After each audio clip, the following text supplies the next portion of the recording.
minutes. Just turn it back. Wasn't awake yet this morning. Welcome. In front of you, these lovely young ladies and handsome young men are from Willis Jepson Junior High School in Vacaville, California. Their director is Velma Freuling. They're going to sing three pieces for you, and then Eva May is going to work with them on a couple other pieces that you'll be very interested in.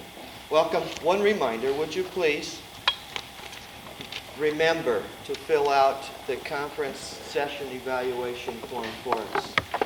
We've gone to considerable organizational time and expense to do the things that we're doing, and all we ask from you is, first of all, your registration fees, and secondly, some feedback in terms of what you think is wrong and right in the session. So please fill that out and give it to us before the end of the second session, or if you're leaving after the first session, after the first session.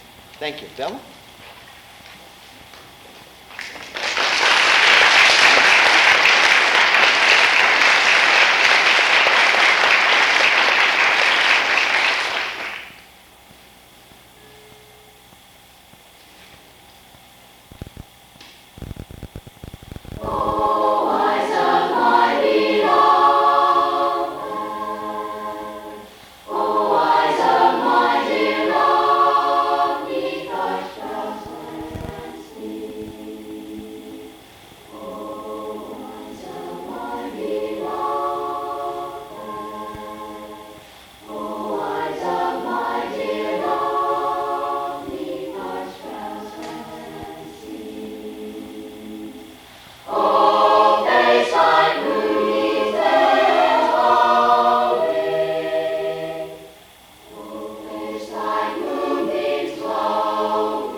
Perfect.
to say after that.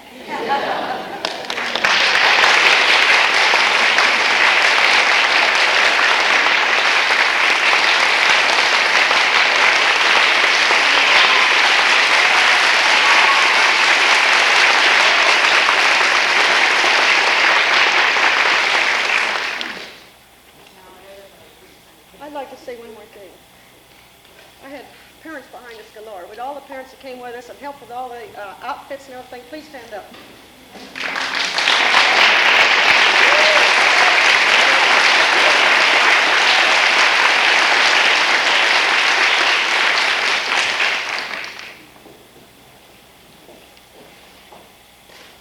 Our plan is to do two of the pieces that you folks have. One of them is vocalese, and the other is sanctus. Now, yesterday we were speaking about always having a plan B. I'll tell you what plan A was, and I think you will determine rather rapidly why perhaps plan B is going to be more effective at the moment. My original thought was to deal with the sanctus first and then do the vocalese. But as this unfolds, I'm sure it will dawn on you why it's more important for the young people that we do it in the reverse order.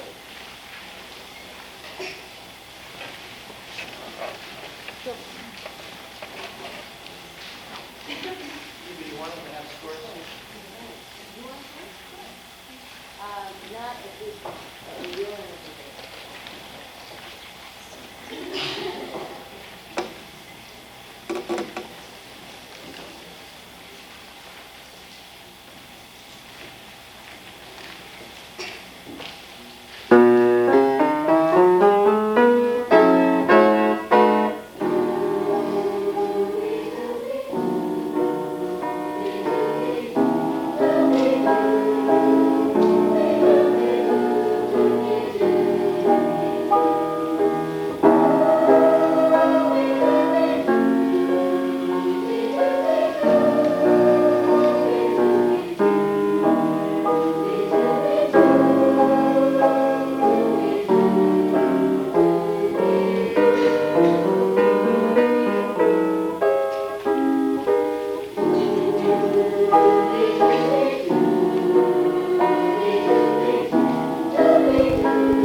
bit with what I call super vowel. Some of you know about this already. Okay. You do that. Hello, really good job of coming on to that. And now we'll start at the beginning. You want just, okay.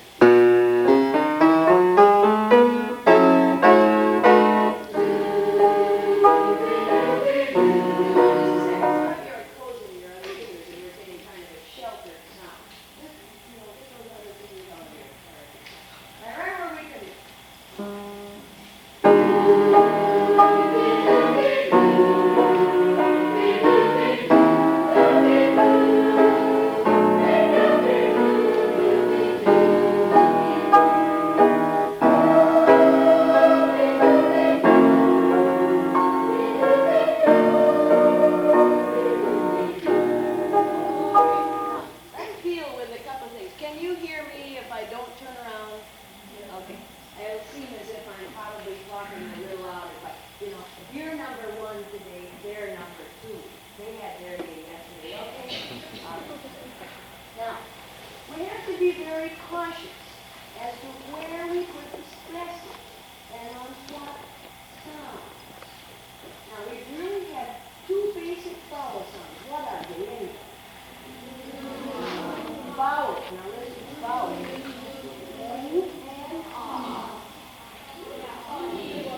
In the first section. All right. What was the second one you said? E. What was that again? E. All right. Now, say ooh, and then don't change anything and say E. Don't make any adjustments. Just leave it right there. Now. Now, if you really want to get the umlaut bit, there you got it, just like that. Now, that isn't quite where we want to go, however. Now, do what I'm doing. Just watch.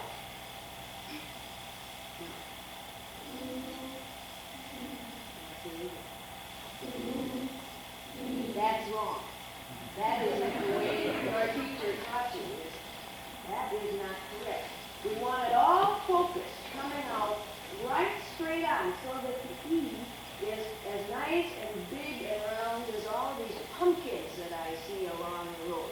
We want the E flattened out like a pie plate. We want the whole pumpkin seed. Now, let's start at the beginning again. Everybody concentrate on that. Some of this you've heard about already, haven't you? Yeah. How much I can do it. Okay? You like that introduction? What about the introduction? What do you think about the introduction? What do you think about? What? Oh, you think about the rhythm. That's good. Pardon?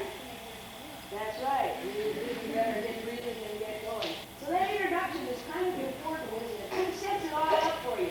Where do you actually start? Careful now. Where?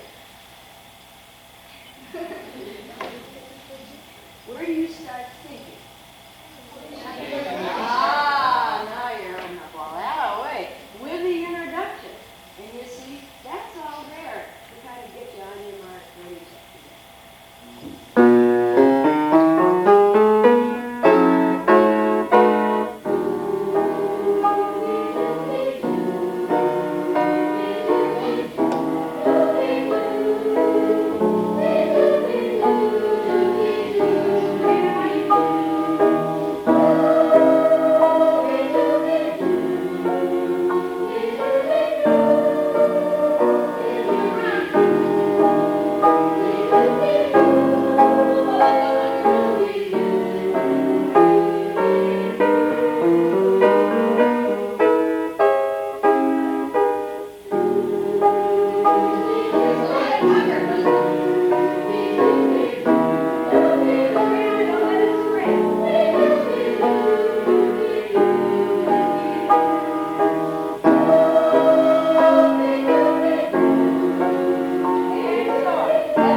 slightest little bit. Don't go down. Just, take off one layer. You guys take woodworking. You know what a plane is? All right, plane off the slightest little bit. Okay? Those two chords for the fourth one with the half step.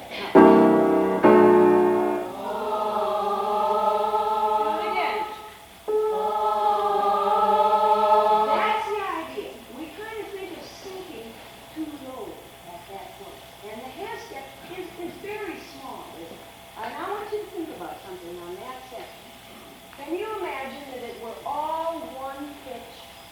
It were all one pitch. Right? And that's no strange to imagine because you know there's a change. Now watch my hand. Watch. Wait on there.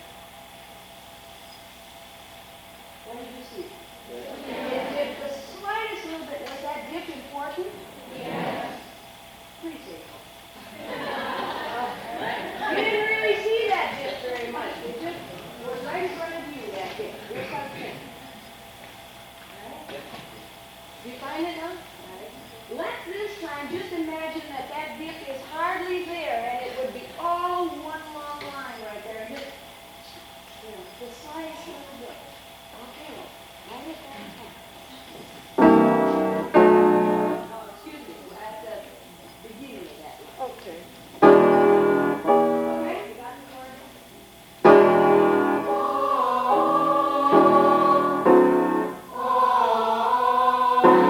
Listen to this.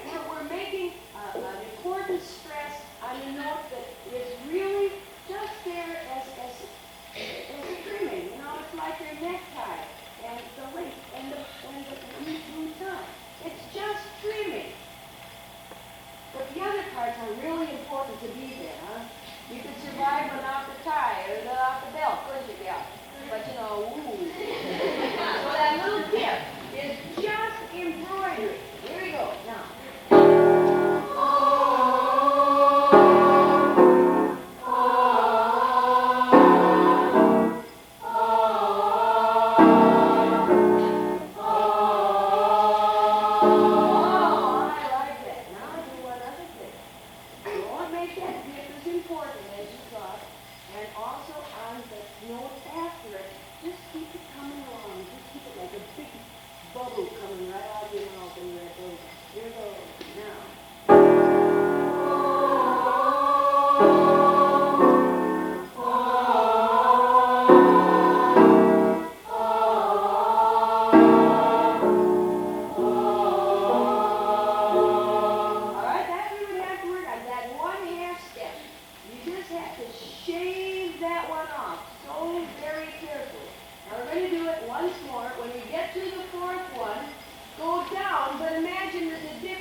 Very cautious of the cord.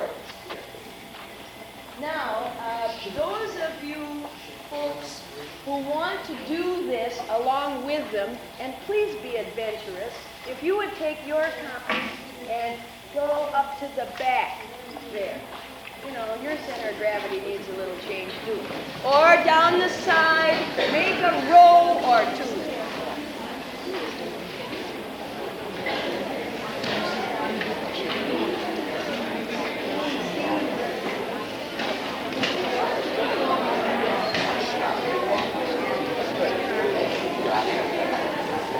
Let's try for 3 rows. Now you people make another row, right? Okay? Thanks, guys. Sit down.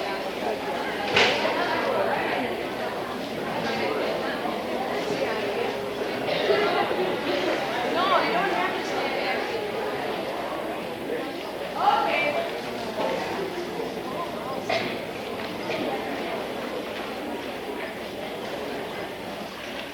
Now, you people will have to improvise, but you figure it out as we go. All right, we will turn now so that we're facing this way. Okay.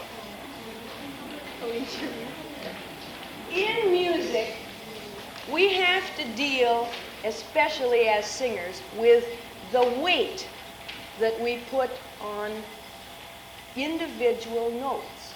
They are not all equally important, as I illustrated in the 5th grade piano recital yesterday.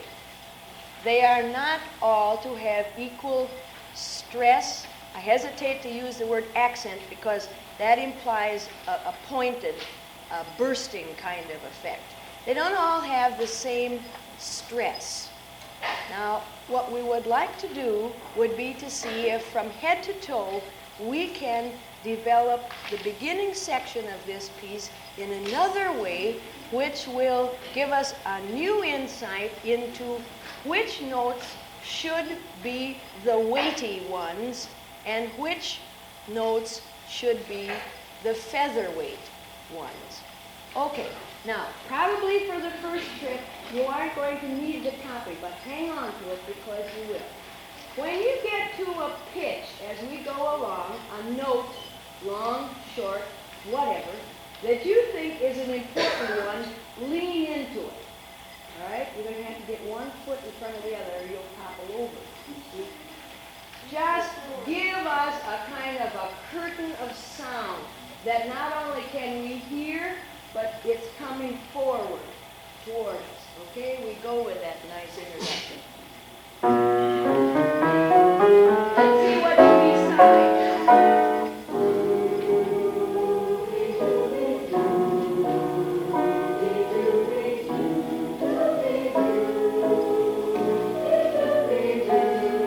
What are you doing? Get with it. You're doing it.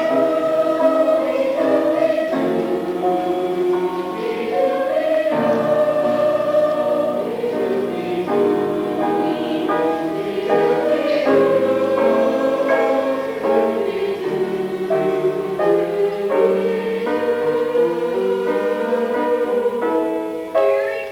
Nobody told you what was right and what was wrong. You made your own decisions, and isn't that fun?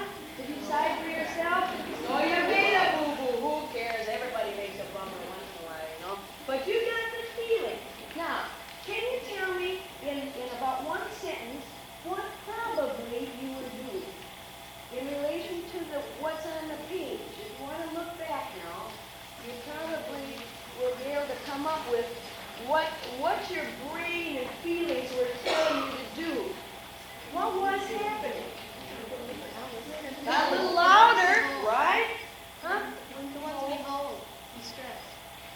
Oh, you leaned on the ones you held. Oh, how many did that?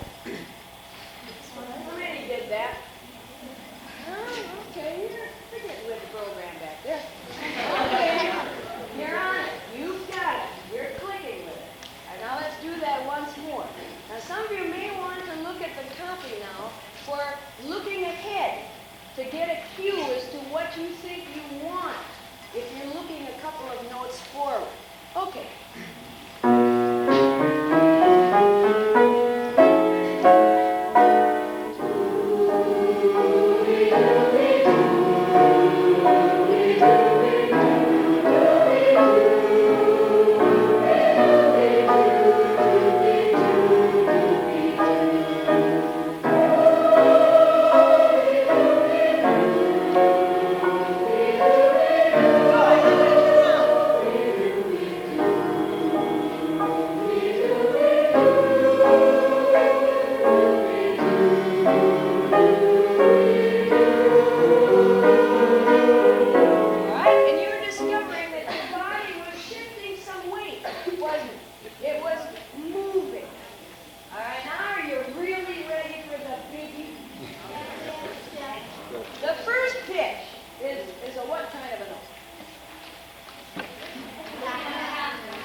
Now, 1, 2, ready, walk.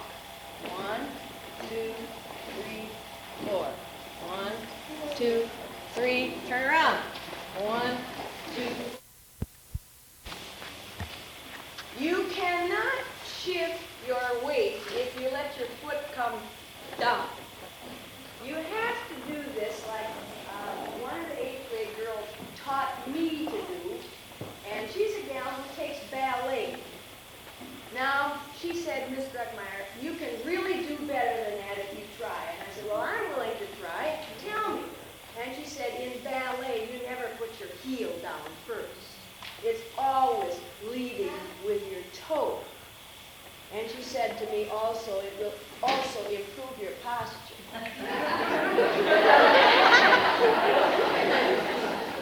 So, now this time, we're just going to get a very dignified, almost kind of, nose in the air kind of look about us, and we're going to try to do it a bit more graceful. Not dainty, that isn't the point, no. But just kind of lead with it. And then it starts to get really gorgeous looking. All of these nifty looking people get going together. All right? Very fascinating, says this young man. Correct. Okay. Here we go.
There's one very obvious one, and the other one is maybe, for me, a little bit more subtle.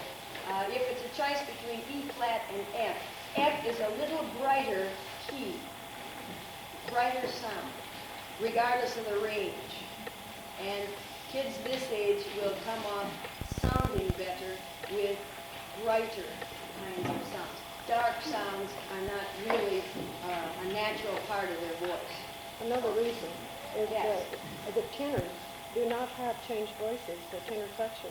So that gets the tenors too low. They just growl down there. That's really the first reason, and that is the ranges. Have a faith tonight. Are there any girls? Yeah. Well, tenors, clap your hands.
from the top.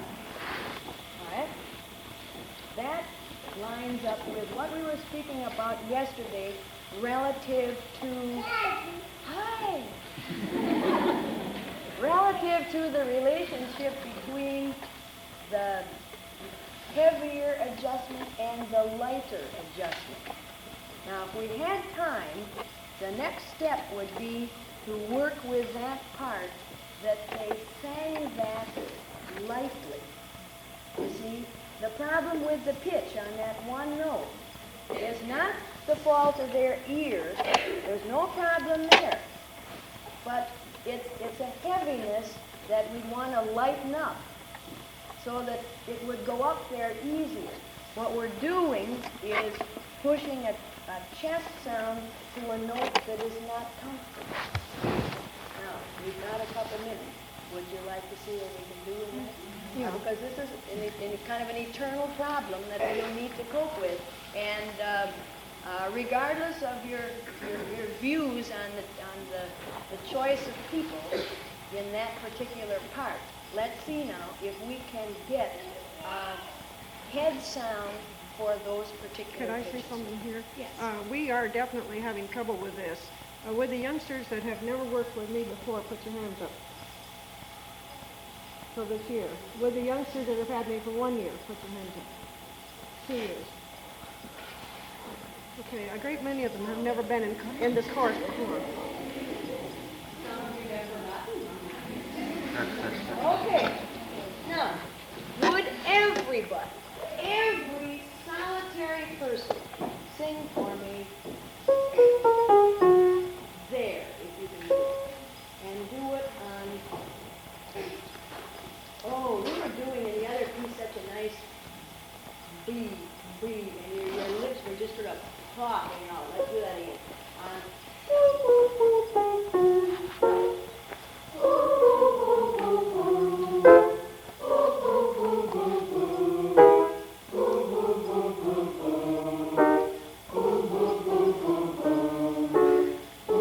Bring it down there.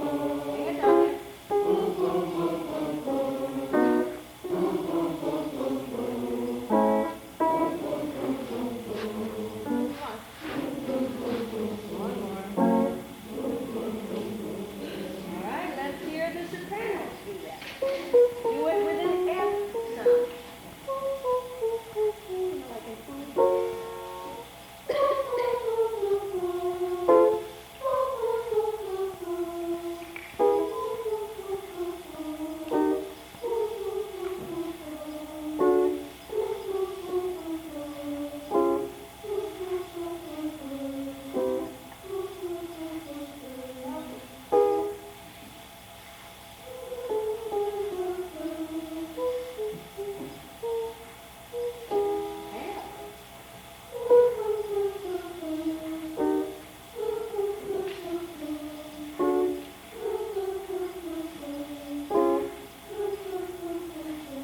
You see clothes hanging on a clothesline. Only thing is holding them up is two clothespins. Excuse me.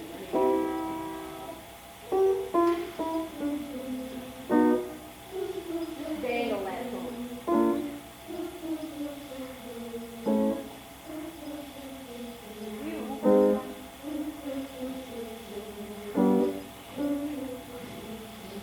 Here it is.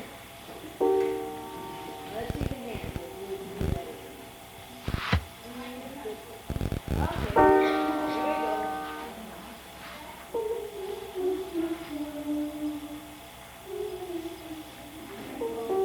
We'll send it to the neighborhood park to learn how to pucker.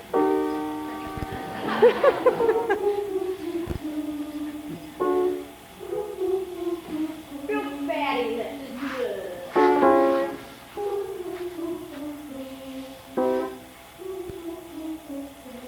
on. It's real hot.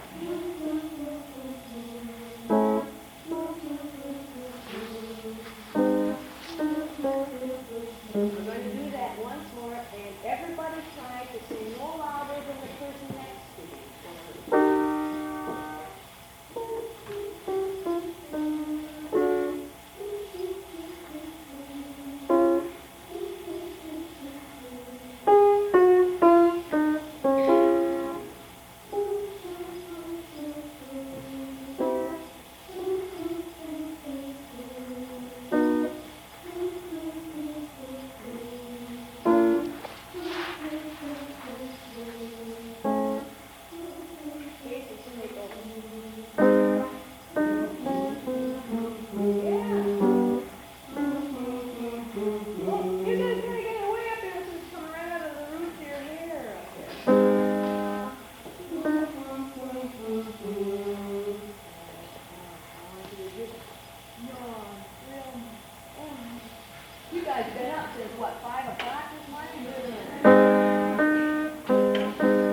well or down, what might it be, a storm basin or something like that.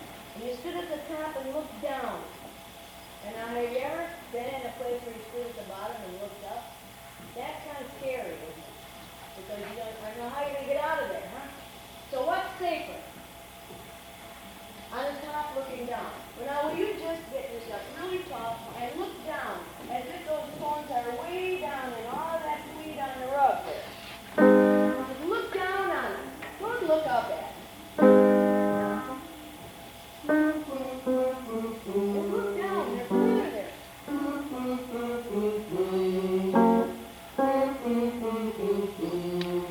Ooh, you guys are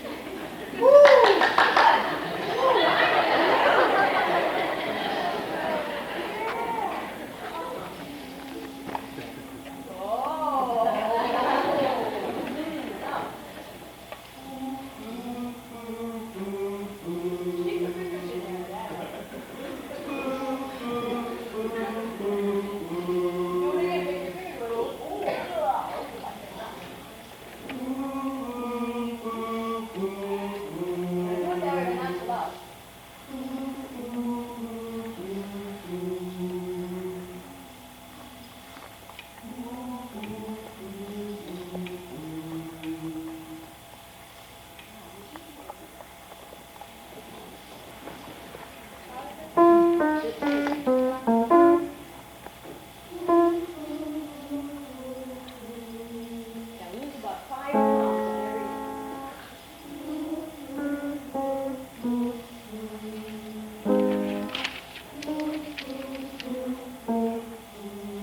All right, now I would like to hear.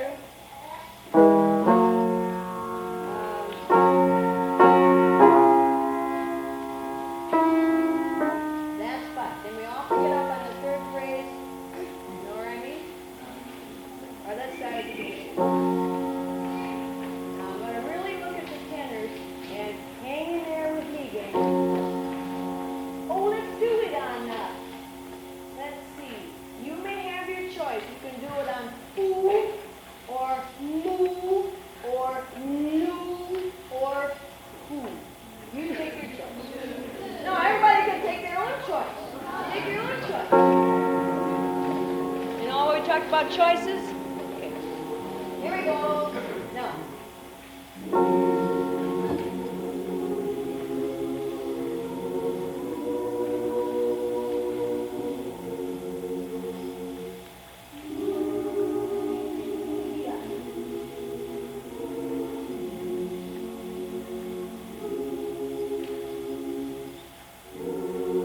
Hang on here, let everybody just hang.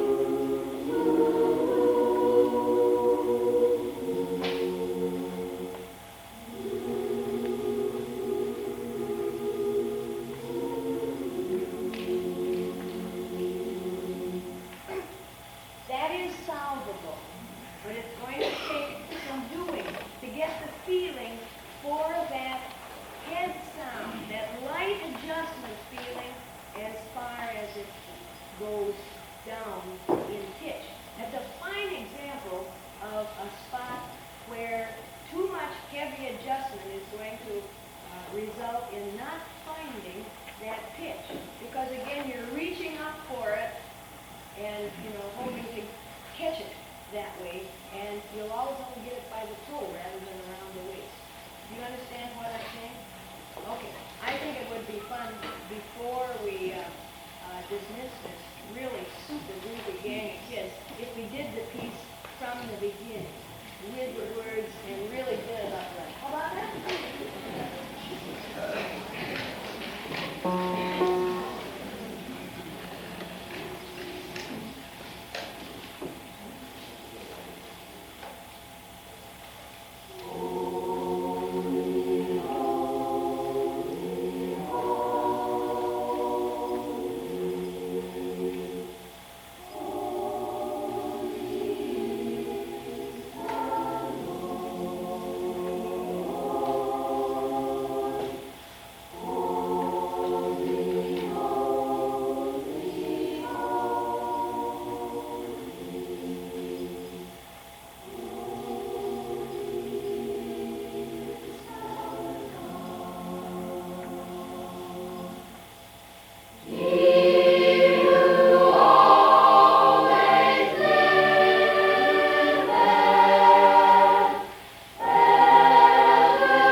parent-teacher conference evaluation, session evaluation forms. Mike. Hey, thanks.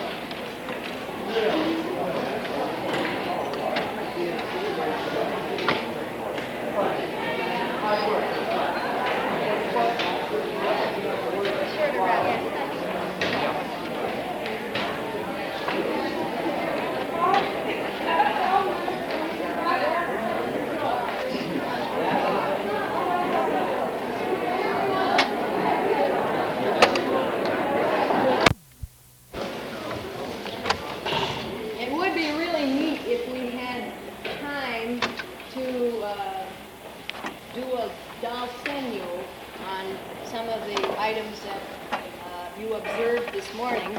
But for obvious reasons, specifically that round affair next to the exit sign, again, everybody will need to make their own decisions, draw your own conclusions. At this point, we're going to have to make some trade-offs, and they relate to time also. And as we go along, I will ask you, after we have done the piece down a different road, whether you would like to figuratively go down some different roads, or whether your major concern lies with the packet of music. So while we're doing this next piece, would you in your own mind make a decision related to it? Now if you open up down a different road, you will discover that that is exactly what it is.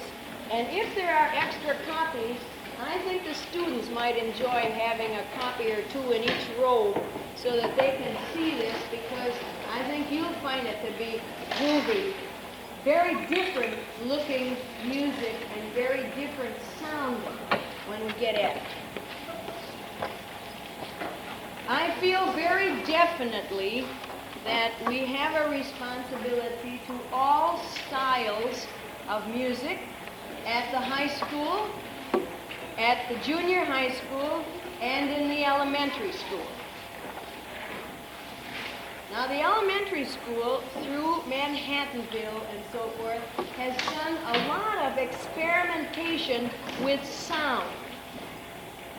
In the junior high school, some of it has come through the added interest of synthesizers and so on. And of course, at the high school, whatever they haven't done up to that point, hopefully they're tying together. But within the framework of a choral experience, I think that it is important that kids do experience the whole ball of wax. After all, I think that chart music is here to stay. I do not believe it's going to supersede all other varieties, but I don't think it's going to go away just because some of us aren't enthusiastic or ambitious enough to find out what it's about. Now, the piece that you have down a different road is a very, very interesting piece. It's not as difficult as it probably looks. The first section, entitled The Sea, comprises 2 pages, 4 and 5. In preface to all of this, I do not think that kids should be handed this piece of music as a first experience. It's apt to bomb unless the teacher has had enough experience to provide all of the necessary things ahead of time. Now, we aren't going to take the time for the extent of preliminary that I would do, but I do want to tell you about it. And if a couple of you people would kindly turn the blackboard around for me. There's something on there that I'd like to have everybody see. I think what you should do is start with an exercise kind of thing. Call it a diction depiction or whatever, but let them experiment with sounds that are coming from their mouth, from their body. And we aren't going to do it, but I want you to see a little one measure, 4-part affair that's on the bottom left. And I will give California credit for that. It is not original with me. That comes from Mary Val Marsh in San Diego. It's a 3-part composition. Would you like to do it hurriedly? If those of you who can see it, there's a rest on the first beat, and you see there are 4 beats. Okay? Okay? Oh, now we got a few little grunts. I know that some of you are thinking you know what to do, and I'm sure you do. Here we go. I'll give you 4 beats for free. 1, 2, 3, 4. 1. No, wait a minute. No, wait a minute. That's a quarter rest. 1, 2, 3, 4. 1, 2, 3, 4, 1. And that's the first part. Do the second part, the middle part. It involves the 26th letter of the alphabet. 4 beats for free. 1, 2, 3, 4.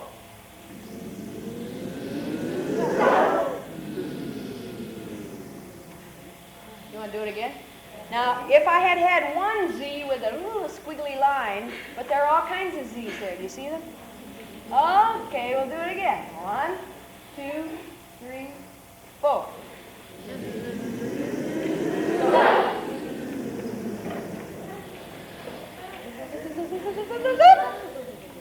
And so on.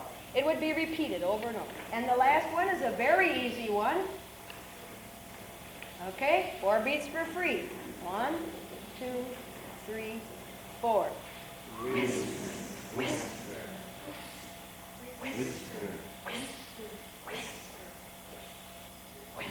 And so on.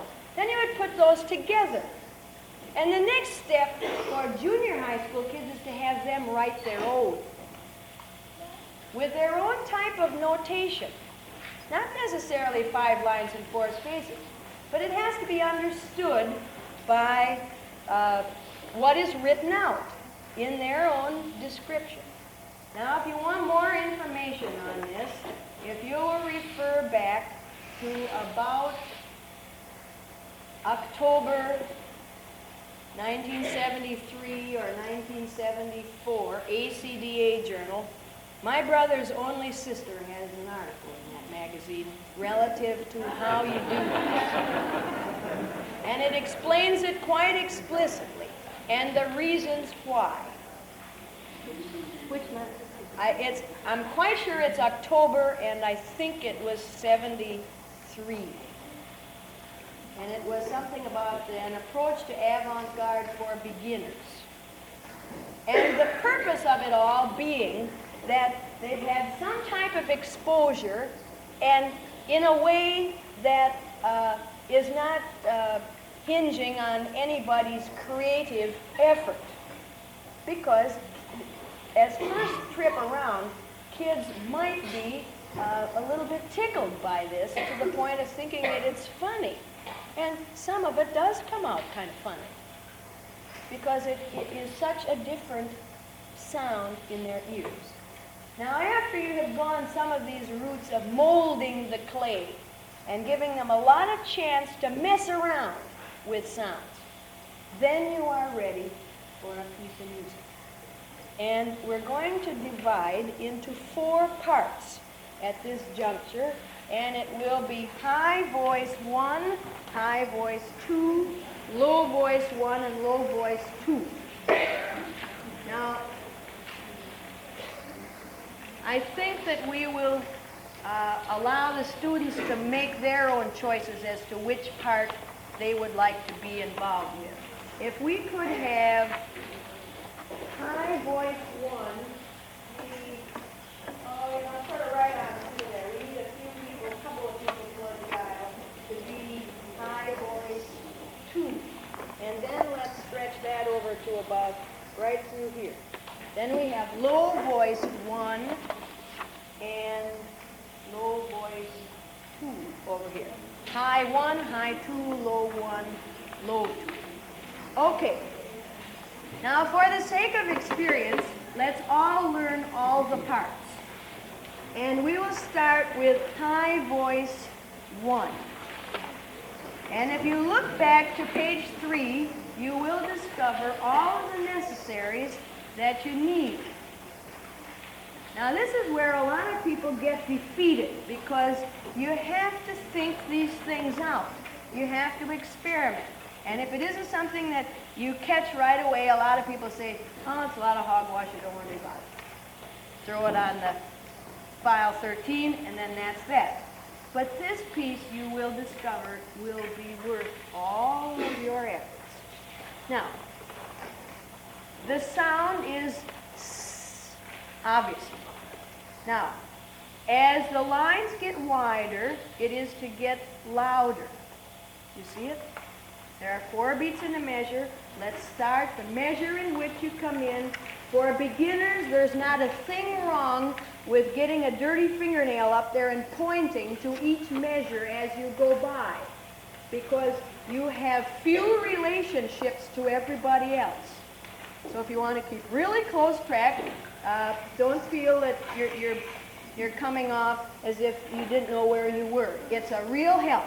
So we start in the measure in which high voice 2 comes in. 1, 2, 3. 1, 2, follow the lines. 3, 4. 2, 3, 4. 1. Come on. 2. Come on. 3, 4. 1, 2, 3, 4. 1. Off. 3, 4. 1, 2, and 3, 4, and so on. All right? To save time. You got it. Is that hard? No, not difficult at all. You just have to kind of keep your eyes going on what's going on. Now, high voice 1 has a real interesting thing at the top of page 5. And if you look back, you're going to cup your hands over your mouth like this. And just blow it into your hand. Come on, everybody. Hope your hands are clean. Now, there's another sign that has an O over it, which means open. Now, just keep blowing, but open your hand.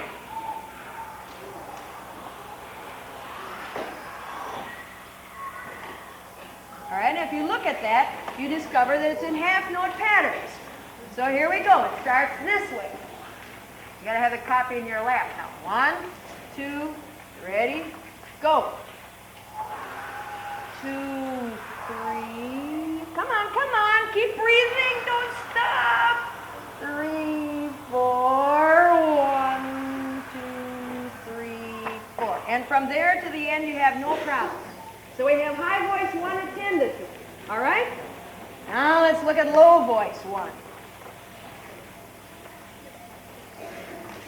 Low voice 1. Do you see any problems on page 4? No. All right, look over to page 5, the 3rd measure. An unvoiced sound alternating between a high E and a lower A. Now just experiment with it. Just do it. What do you think is going to happen? Unvoiced. Unvoiced. Come on. Just experiment with it. Play with it.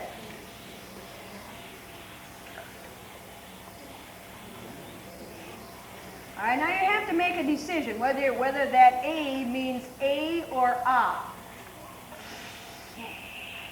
Or you make your own decision. Doesn't matter to me. Okay?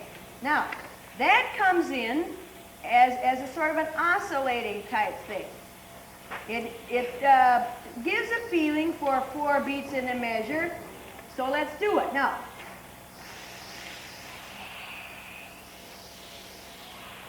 all righty. And you got it. Once they get it, they never want to stop, which is so interesting about this piece. Okay, any problems you see beyond that? Okay, now let's look at high voice 2. And would now everybody participate in high voice 2, page 4, second score, second measure, beat 4. Okay? 1, 2, 3. 1, 2, 3, 4, 1, 2. Hang on to that one. Just keep hanging on. Look back and see what you're really supposed to do.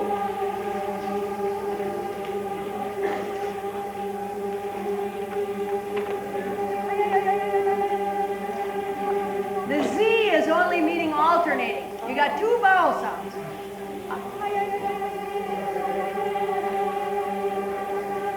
And you go at your own speed. You can go slow, you can go fast. All right. The pickup to page 5. High voice 2. We need an A. Okay. 1, 2, 3.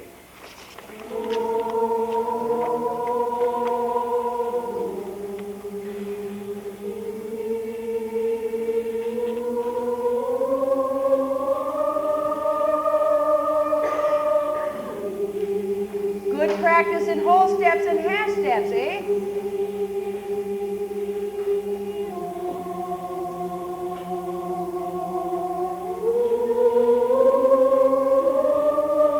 Now some people divide here.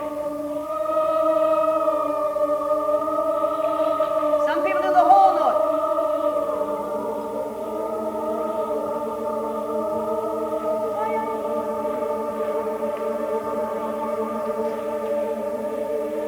Yeah, but it's about 30 volumes too loud, but isn't it fun?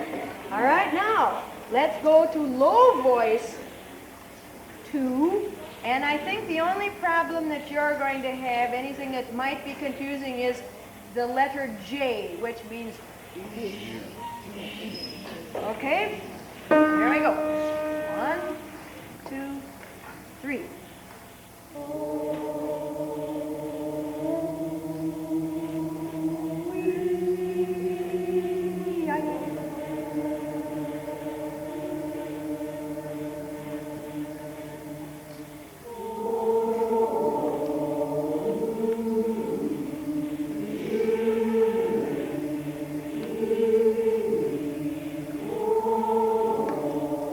Don't rush.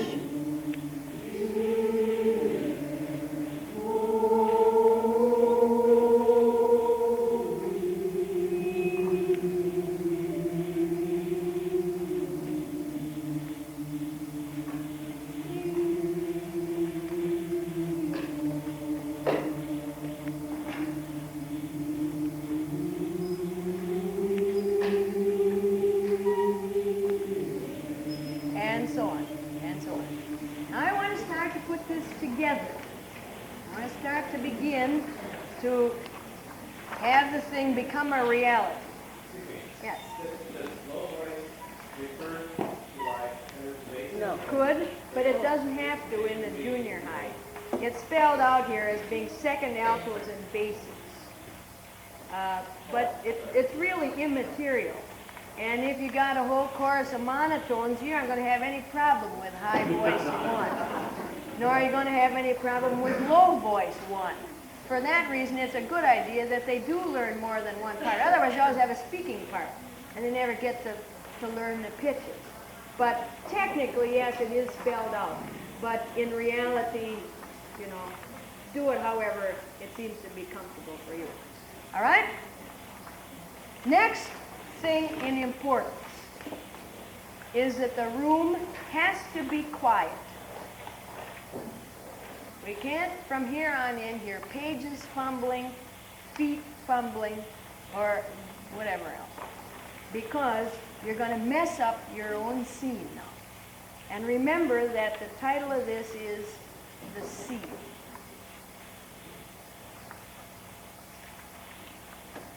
Now we're going to start where high voice 1 comes in. This is just the voice part, sister.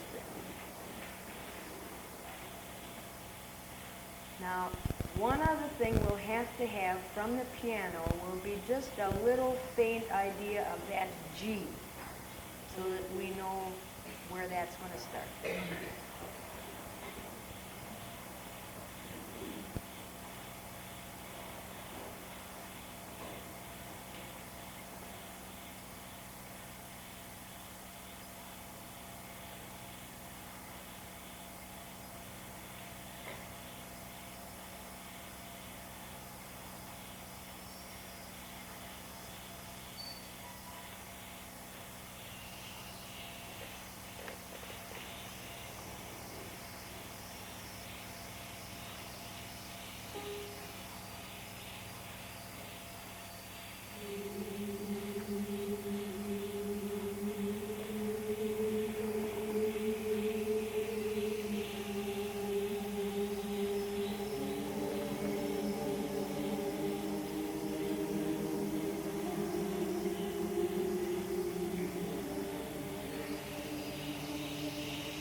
We have to do some improving because we're only about 2/3 of the way through this. Low voice 1 is a bit shy in coming in. You know, if we're really imitating the spray of the ocean hitting rocks, it isn't going to be a gentle thing at all. Yeah. Oh, I'm sure there probably are choirs around the country that have recorded it. Right off the top of my head, I can't give you a name, but if you'll stop after the session, maybe by that time I'll come up with one. But I'm sure that you can find, you know, a high school choir record or a college choir recording of it. It's not commercially recorded, I'm sure of that. All right, now we have some other things that get to be fun. And Marjorie has worked so hard through so many of these things that now she's going to have her big chance. But she needs a helper. Who would like to be her helper? Oh, you have a helper. All right. Now let's take a look first at the piano part. And your helper will need to sit on the bench and put her foot on the sustaining pedal and just leave it there. And you get a set of mallets. Soft-headed mallets will work the best, and you will need your music. And you're going to come around over here because she's going to do her thing with the mallets against the strings. Now we'll let her practice just a little bit so that you get to hear what this sounds like. That's the idea. Now you have the pedal down, all right? And you see the lower the line, the further down she's going to be. Down in pitch, right? Go. Go ahead, drag it. Yeah, just yeah, you can get both of them going. Yeah, so you get a couple.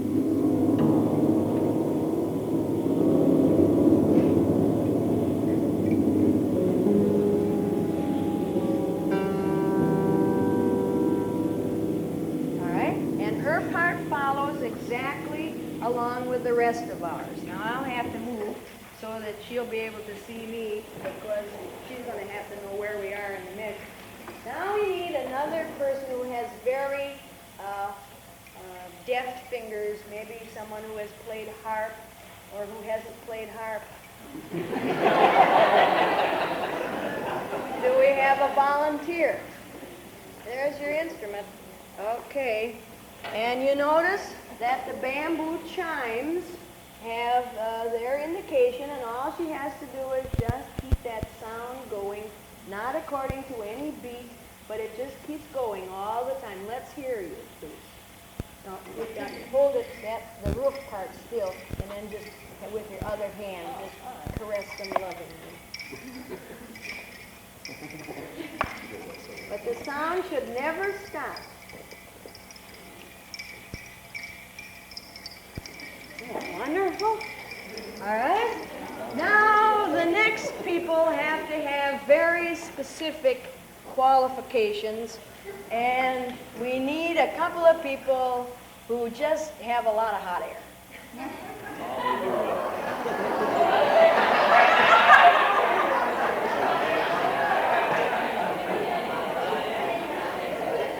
Well, let's rephrase it, because you need somebody with a lot of diaphragmatic support, because this is not easy to do.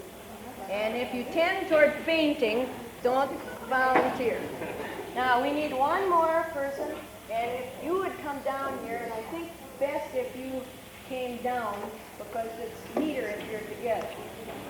Now, these probably are not tuned exactly to G, but I tuned them as best I could at the drinking fountain, and don't worry, French mops lasts only a week or two.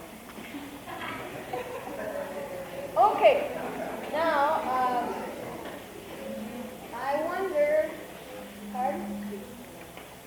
You need to pedal down all the time while she's doing. Yeah. Now, are you going to be able to see me, or would you like to come over? You may even have your own music practice. Okay. Now the pitch for high voice 2 will come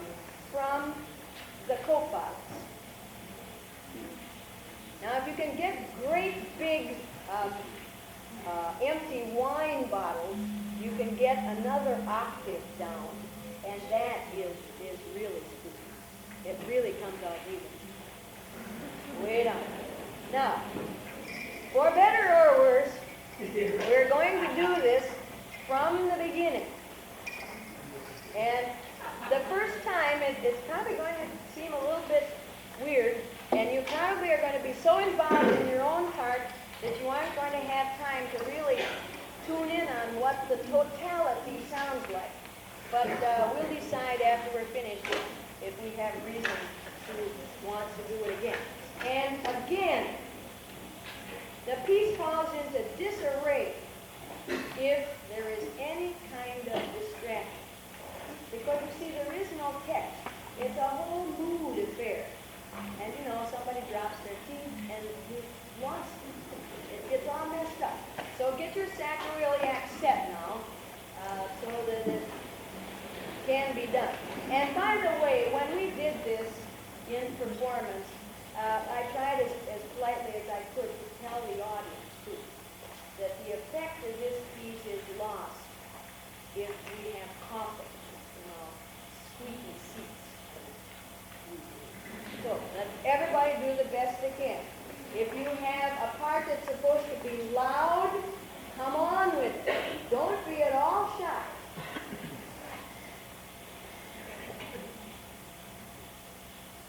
I think we should rehearse the Coke bottle.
sound, isn't it? And really, is it that tough? No. It's going to